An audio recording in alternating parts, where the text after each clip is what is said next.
Whenever you run a Java application, it starts a process on your computer's memory. This process contains at least one thread called the main thread. The main thread invokes the application's main method, which is the entry point of your program. From the main thread, you can spawn additional threads, often referred to as child threads. These threads run concurrently with your main thread because the CPU rapidly switches between them.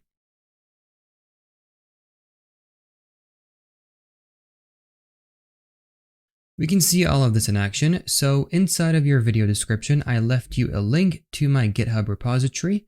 Make sure to go to it and then download the multi-threading resources. The resources for this course, download them as zip. Once you download them, make sure to extract the contents of your zip file. Feel free to pause the video in order to do so. And then once you do, depending on when you're watching this video, you may see many folders, you may see one folder if you're just watching it right after this video's release. Anyways, drag thread creation to your preferred development environment. I prefer VS Code, so that's exactly what I'm going to use. And I will maximize this. All right. So the starter project is fairly simple. Here we've got a main method that counts from 0 to 99. Nothing too interesting. You'll remember that I told you earlier, it's the main thread that is responsible for invoking the main method and thereby kickstarting the execution of your application. So what I can do to verify this is I can say sysout system.out.println. I'm going to retrieve the current thread that is actually executing this application. Thread.currentThread.getName, and right beside the thread name, I'm just going to print the static string thread. All right. If I run this app, we can scroll up and we can see that it's the main thread that invoked the main method and thereby is executing my application. And right after that, we just see some very simple output. It simply counts up from 0 to 99, very predictable. Now what happens if we introduce some concurrency? Let's go ahead and delete this now that we know it's the main thread that invokes the main method and runs my application. Within my main thread, I'm going to start up another thread. Thread, I'm going to call it child thread, is equal to a new object of the thread class. And our child thread is also going to perform a task which we are going to define as a runnable. All right, that did not autocomplete, but whatever. We'll set it equal to null for now. Now, a runnable is an interface, okay? I'm going to go to that interface's definition. The interface stipulates that any class that implements it must provide a concrete implementation of the run method. And this makes sense because the run method is where you're going to define the instructions that our child thread is going to execute. Our child thread, just like the main thread, is going to count up from 0 to 99. All right, now that we've got our task, we can append it to our child thread because that is the task that it will perform. And right after defining my child thread, I am going to activate it using childThread.start. .start is going to start executing the instructions inside of my child thread. So at this point, my child thread that is executing count and my main thread that's executing count, they are going to be running concurrently. So what kind of output can I expect? Let me go ahead and run my application. All right, let's go ahead and scroll up now. And there you have it. Here we see a very unpredictable output. We go from 17, 18, 19, 20 to 97, 98, 99, and then back to 21. What the heck is going on here?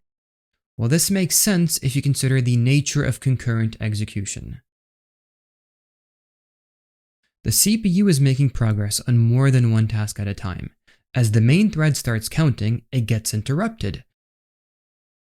And then the child thread begins counting. The child thread gets interrupted and the main thread begins counting where it left off. The scheduler is rapidly switching between each thread until they both run to completion.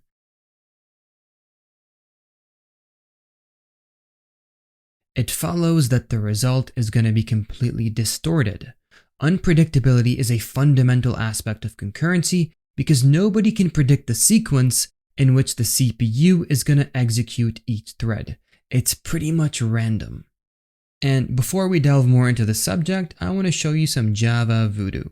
So the constructor of a thread, if we go to its definition, it expects a runnable, right? And you'll remember that, going back to runnable, it is a single method interface, which means we can simply use a Lambda expression to provide a concrete implementation of the run method. So here I can define a Lambda expression that provides a concrete implementation of run, which we'll simply call count. And so whenever you have a single method interface like a runnable, instead of defining an entire object that's going to implement the interface, we can provide its implementation using a simple Lambda expression. Very, very cool. And we're going to end this lesson with one more trick. You can name the child thread something distinctive. I'm going to call it child by adding another parameter into the constructor. And the reason I'm doing that, not chills, child. And the reason I'm doing that is so that inside of the count method, we can identify which thread is invoking this method at any given time. So here, instead of just printing the number, I'm going to print thread dot the current thread that's executing this task dot get name. And beside the name, I'm going to print a colon followed by the counter itself. Okay? And now the main thread itself, which is executing count over here, is already called main, so we're going to leave it at that. And that's pretty much it. I'm going to go ahead and run my code. Once again, the output is pretty unpredictable, but by including the name of the thread that is executing each count, we can see which count was printed by the main thread and which count was printed by the child thread. This helps us pinpoint exactly when the CPU was switching between tasks. And that, ladies and gentlemen, is concurrency in action. So to recap, concurrency is unpredictable. If you have two threads running concurrently, the CPU will simply make progress on both. And one last thing before I let you go, if you're the type of person that prefers to read, all of these lessons are available in article format on my website, Learn the Part. For this lesson in particular, I left you a link to the article inside the video description. And that's all. I will see you in the next lesson.